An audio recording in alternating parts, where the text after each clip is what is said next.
ජලය කියන්නේ අපේ මේ පෘථුවිය පවතින ඉතාමත් අත්‍යවශ්‍යම දෙයක්. ජලය නැතිනම් මේ ලෝකය පවතින්නේ නැහැ. අපේ මේ පෘථුවියත් 70%ක කොටසක් ජලයෙන් සහ 30%ක ප්‍රමාණයක් ගොඩබිමෙන් තමයි නිර්මාණය වෙලා තියෙන්නේ. ඒ වගේම තමයි අපේ ශරීරයත්. අපේ ශරීරයේත් වතුර නැති කොටසක් නැහැ. අපේ ශරීරයේ හැම කොටසකම වගේ වතුර තියෙනවා. ඉතින් වතුර බොන එක අපිට කොච්චර වැදගත්ද වගේම ප්‍රමාණයට වඩා වතුර බොන එකත් ගැටලු සහිතයි කියලා ඔයාලා දැනගෙන හිටියද? ඉතින් මම අද කතා කරන්න යන්නේ බබාලාට කවදා ඉඳන්ද වතුර පොවන්න පටන් ගන්නෙ, ඒ වගේම කොච්චර ප්‍රමාණයක් දෙන්න ඕනද, මොන වගේ වතුරද දෙන්න ඕන කියන එක ගැන තමයි අද මම මේ වීඩියෝ එකේ කතා කරන්න යන්නේ. එහෙනම් අපි වීඩියෝ එකට යමු. පළවෙනි එක තමයි අලුත උපන් බබාලා ගැන අපි බලමු. අලුත උපන් බබාලාගේ මුල් මාස කිහිපය. ඉතින් අලුත් අම්මලාට තියෙන ප්‍රශ්නය තමයි බබාට කවදාද වතුර දෙන්න පටන් ගන්න ඕනේ, වතුර කොච්චර ප්‍රමාණයක් දෙන්න ඕනද, කොහොමද වතුර පොවන්නේ බබාට කියන එක. ඉතින් ඒ වගේම සමහර අම්මලා යාළගේ අම්මා කිව්වා, නැන්දම්මා කිව්වා, ආච්චි අම්මා කිව්වා කියලා බබාට මාස 4 පාවුන ගමන් මව්කිරි වලට අමතරව වතුර පොවන්න පටන් ගන්නවා. ඒ නොදැනුවත්කම නිසා. ඉතින් මේ නොදැනුවත්කම නිසා බබාට අනාගතයේදී විවිධ ගැටලු ඇති වෙන්න පුළුවන් කියලා යාලා දැනගෙන හිටියේ නෑ. ඉතින් අපි මේක විද්‍යාත්මක පැත්තෙන් බලමුකෝ.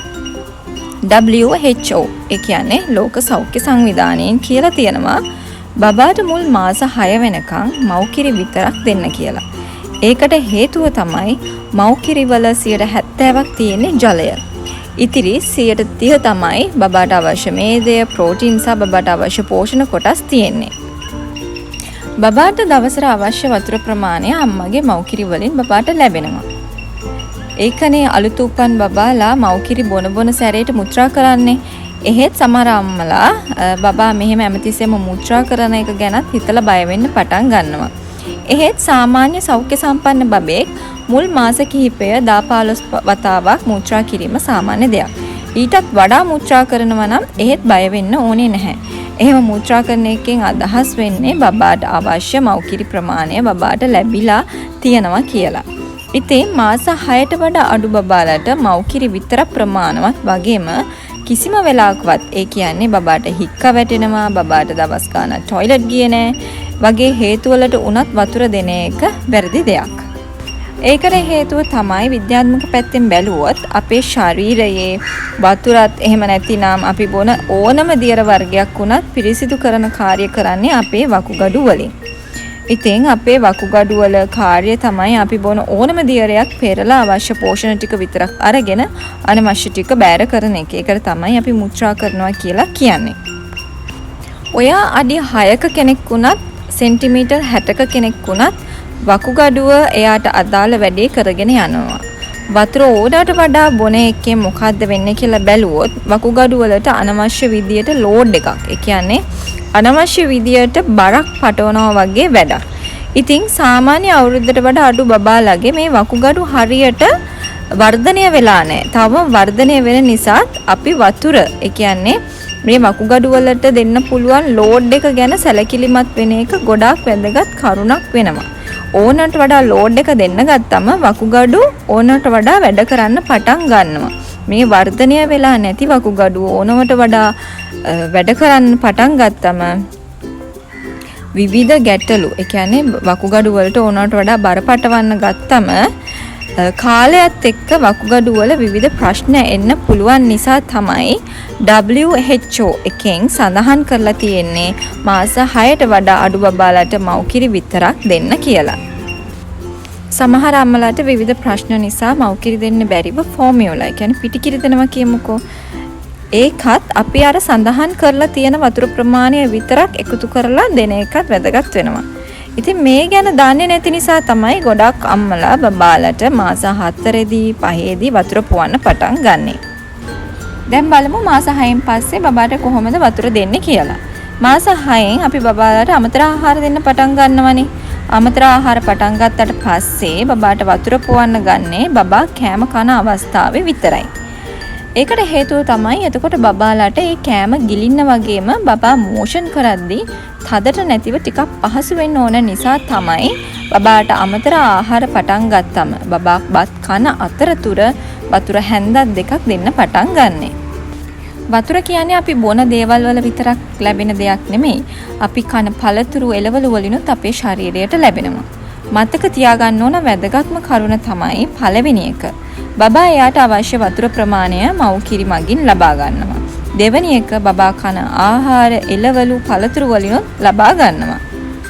සාමාන්‍යයෙන් අවුරුද්දට වඩා අඩු බබෙක් දවසට මව්කිරි වලින් ආහාර වලින් සහ අමතරව ගන්න වතුර ප්‍රමාණය ගණනියට ගත්තොත් මිලිලීටර් 800ක වතුර ප්‍රමාණයක් තමයි දවසට ඒ බබාට අවශ්‍ය වෙන්නේ.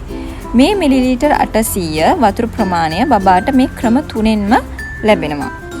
අවුරුද්දක් පව වුණාට පස්සේ ලොකු වෙන්න බබාලා ඇවිදින්න දුවන්න ඒ වගේම විවිධ ක්‍රියාකාරකම් කරන්න පටන් ගන්න නිසා බබාලා ගොඩක් දුරට සාමාන්‍ය විදියට ආහාර ගන්න නිසා බබාට අවශ්‍ය කරන වතුර ප්‍රමාණය තීරණය කරන්නේ බබා විසින්මයි. මේ කාලයට බබා මව්කිරි බොනවා, අමතර ආහාරත් ගන්නවා, පළතුරු එළවලු ඒ වගේ දේවල් කනවා. පළතුරු ජූස් බොනවා. ඒ කියන්නේ අනවශ්‍ය විදිහේ එක ජූස් නෙවෙයි, පළතුරු යුෂ ඒ වගේ දේවල් බොන්න පටන් ගන්නවා. ඒත් එක්කම වතුර බොන්න පටන් අරන් තියෙන නිසා බබාගේ ශරීරයට ලැබෙන වතුර ප්‍රමාණය අපිට හරියට ගණනය කරන්න බෑ. ඒක තීරණය කරන්නේ බබා. බබාට මහන්සියම නැත්තම් වතුර තිබහක් තියෙනවා නම් බබාගේ අවශ්‍යතාවය අනුව බබා වතුර ඉල්ලන්න පටන් ගන්නවා. ඒ කාලයට බබාට වතුර පෙවිලාද කියලා අපිට හොයාගන්න පුළුවන් බබාගේ මුත්‍රාවල පාට වලින්. මුත්‍රා වර්ණයි නම් ගඳ නැතිනම් බබාට පෙවිලා තියෙන වතුර ප්‍රමාණය ඇති. ඒ වගේම මුත්‍රා කහ පාටට උරු පාටකට නම් තියෙන්නේ වගේ ගඳක් දැනෙනවා නම් බබාට පෙවිලා තියෙන වතුර ප්‍රමාණය මදි. එතකොට අපිට බබාට වැඩිපුර වතුර ටිකක් දෙන්න සිද්ධ වෙනවා. ඒ වගේම බබාට අසනීප තත්ත්වයක් තියෙනවා නම් ඒ කියන්නේ බබාට වමනේ යනවා නම් ලූස් මෝෂන් යනවා නම් බබාගේ ශරීරයේ තියෙන වතුර බබාට ප්‍රමාණවත් වෙන්නේ නැහැ. ඉතින් ඒ නිසා ඒ දවස්වලට බබාට ටිකක් වැඩිපුර වතුර දෙන්න සිද්ධ වෙනවා. දැන් අපි බලමු මාස 6න් පස්සේ බබාට වතුර දෙන්න පටන් ගත්තම සැලකිලිමත් වෙන්න ඕන දේවල් මොනවද කියලා. පළවෙනි එක බබාට වතුර රත් කරද්දී හොඳ ගැඹුරු භාජනයකට දාලා විනාඩි 15ක් විතර හොඳට උතුරවලා නිවලා පැය 24ක් ඇතුළතදී ඒ වතුර පාවිච්චි කරන්න ගන්න ඕනේ. දෙවෙනි එක බබාට වතුර රත් කරන්න භාජනය ඒකට විතරක් පාවිච්චි කරන්න. තුන්වෙනි එක බබාගේ වතුර හොඳ ස්ටීල් භාජනයකට හෝ බෝතලයකින් ගබඩා කරලා තියන්න. ප්ලාස්ටික් බෝතල් පාවිච්චි කරන්න එපා. හතරවෙනි එක බබාලට අවුරුද්දෙන් පස්සේ වතුර දෙද්දි සූපු බෝතල් පාවිච්චි කරන්න එපා. ඉතින් මේකට හේතුව තමයි සූපු බෝතල් පාවිච්චි කරන එකෙන් බබාලාගේ දත් සවුතු වෙන්න පටන් ගන්නවා. වඩාත්ම සුදුසු ඕපන් කප් එහෙම නැත්නම් ස්ට්‍රෝ කප් එකක් පාවිච්චි කරන එක. ඒ වගේම බබා පාවිච්චි කරන බෝතල් කෝප්ප දවස ගානේ හොඳට තම්බලා පිරිසුදු කරලා පාවිච්චි කරන්නත් අමතක කරන්න එපා. අපි දැනගෙන හිටියේ වතුර බොන තරමට හොඳයි කියලා නේද? එහෙත් ඕනම දෙයක් ඕනමට වඩා ඕනෙම නැහැ. හැම දෙයක්ම සීමිතව සහ අවශ්‍ය ප්‍රමාණය විතරක් අපි ලබා ගත්තම නිරෝගීව සතුටින් ජීවත් වෙන්න පුළුවන්. ඉතින් මේ වීඩියෝ එකත් ඔයාලා හැමෝටම ගොඩක් ප්‍රයෝජනවත් වෙලා ඇති කියලා මම හිතනවා. තවත් ප්‍රයෝජනවත් වීඩියෝ එකක් අරන් නැවත එනකම් ඔයාලා හැමෝටම බයි.